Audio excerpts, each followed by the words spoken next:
Sections 13.4 and 15.4 are a little bit overwhelming when straight reading them, going over the different and various techniques of genetic engineering. So the next few slides, I'm going to go over the minimum of what you should understand from both these sections. There are many different techniques of genetic engineering that geneticists utilize in a lab setting, a few of which we will be doing in the next few weeks in class. One type of genetic engineering is called transformation, and this is introduced in chapter 13 when bacteria takes up a plasmid with the gene of interest from another organism. We touched on it in 13.4 at the very beginning, and we'll come back in more detail in chapter 24. Another technique is called PCR, which is also known as polymerase chain reaction. This is a technique where DNA is amplified, which is science talk for copying the DNA without the actual use of a cell. So normal DNA gets replicated when mitosis or meiosis is going to take place, or the cell cycle, but in this case a cell is not needed. Briefly, we will talk about RT-PCR, which is basically PCR in reverse.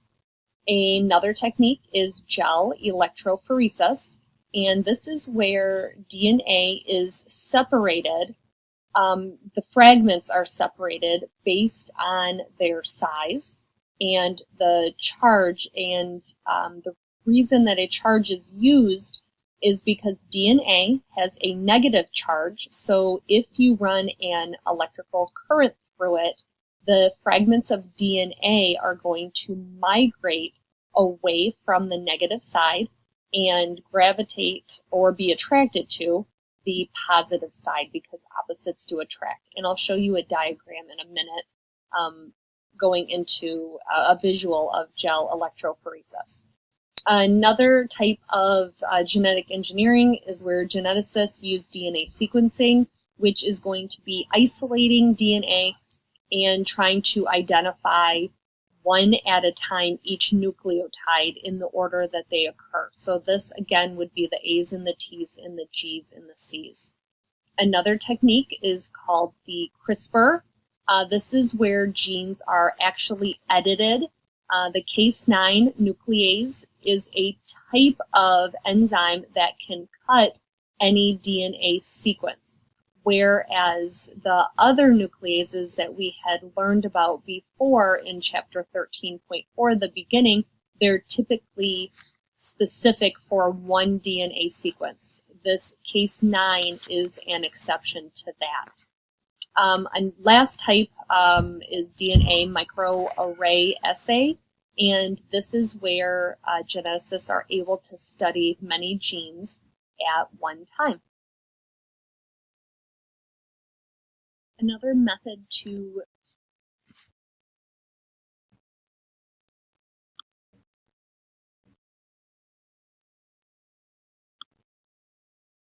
So again, one type of genetic engineering is known as PCR. So what is PCR? So geneticists often, when studying DNA, they, again, in your entire genome and all your different chromosomes and strands of DNA, geneticists only need to look at one portion, and one small portion.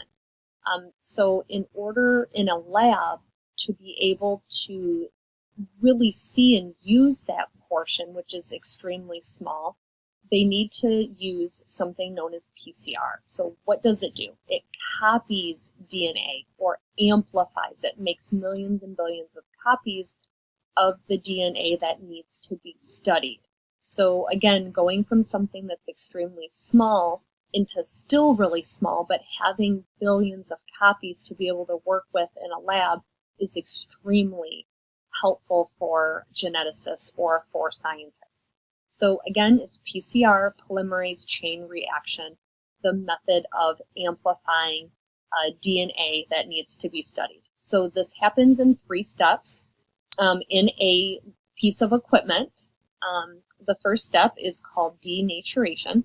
And what that is, we learned this word before, where a protein loses its shape. And in this case, it's not going to be a protein, but it's going to be DNA.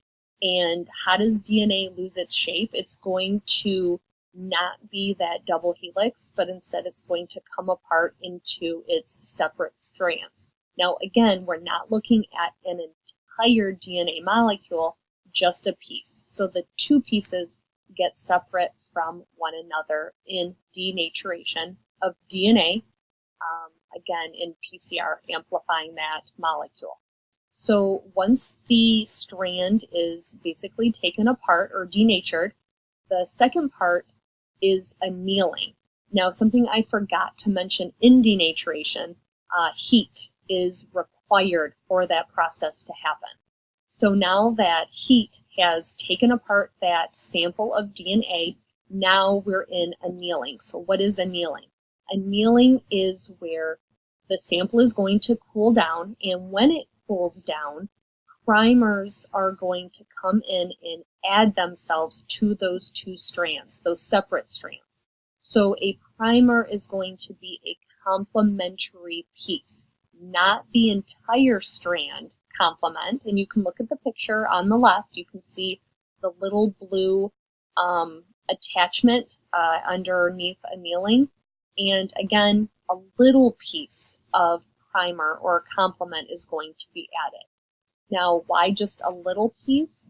This is going to allow in step 3 for DNA polymerase to come in and add in the rest of the complement or the new nucleotides. Add in new A's, T's, G's, and C's. And that step is known as extension.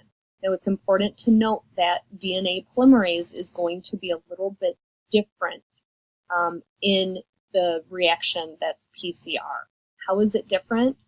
Because the sample has been heated, again, it's in a piece of lab equipment.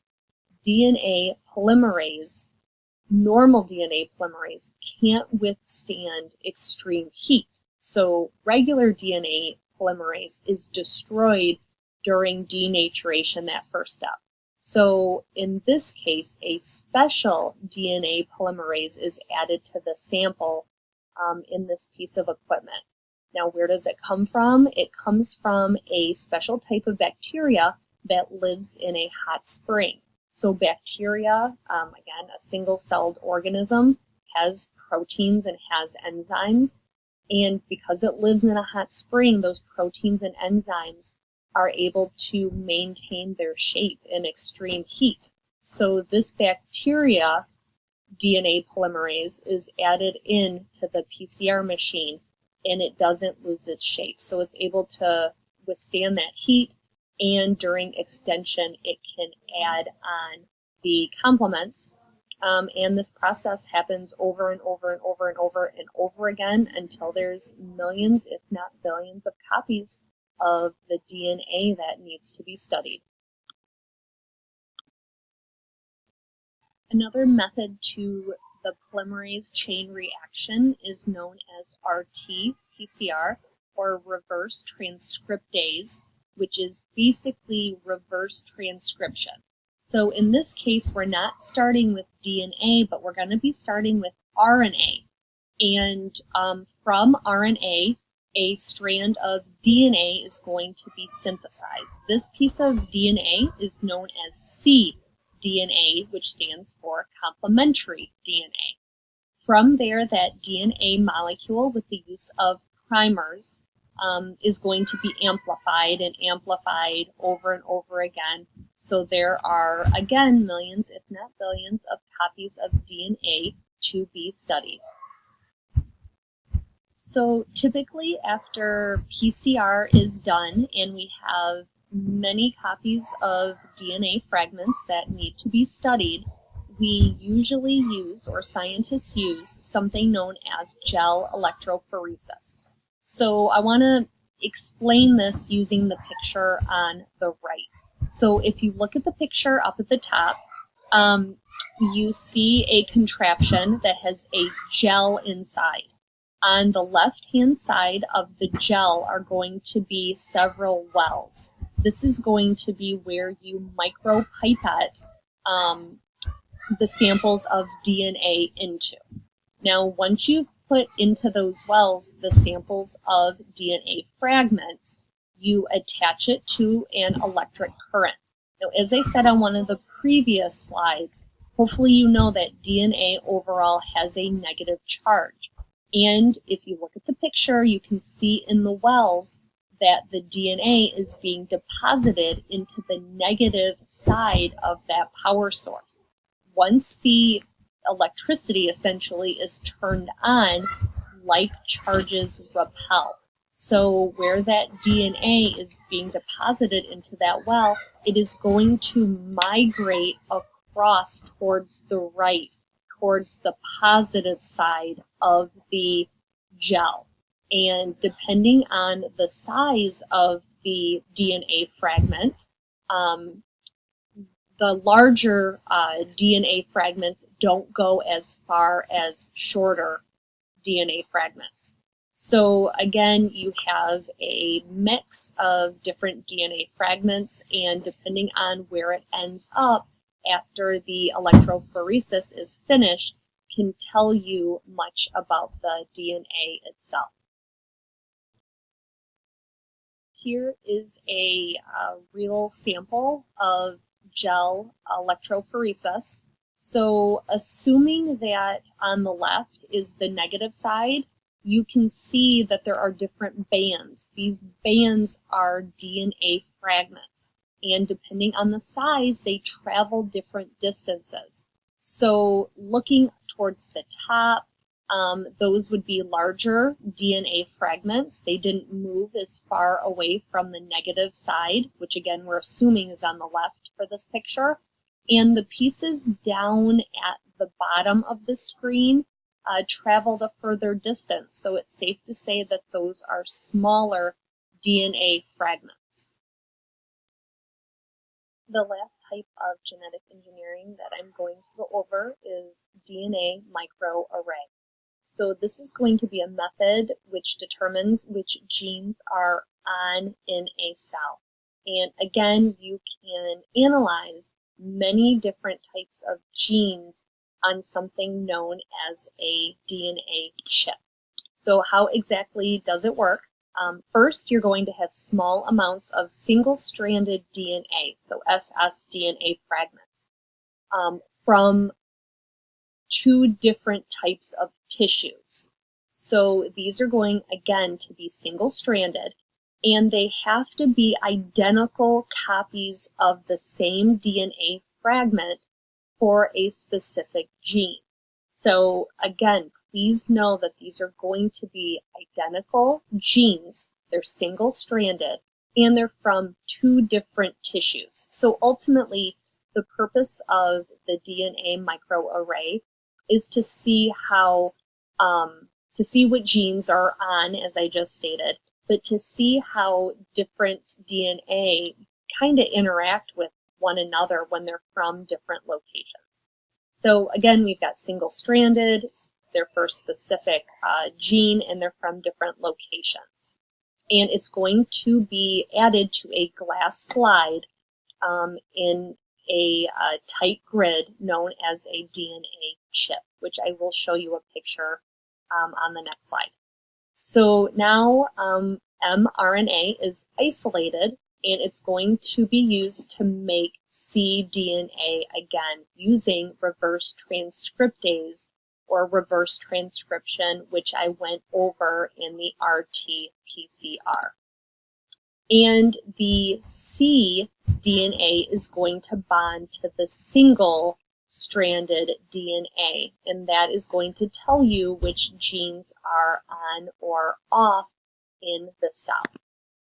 So here is an illustration showing you the DNA microarray and what exactly would it tell you. So if we have two samples, again, it has to be identical copies of DNA for a specific gene, but from two locations. In this picture,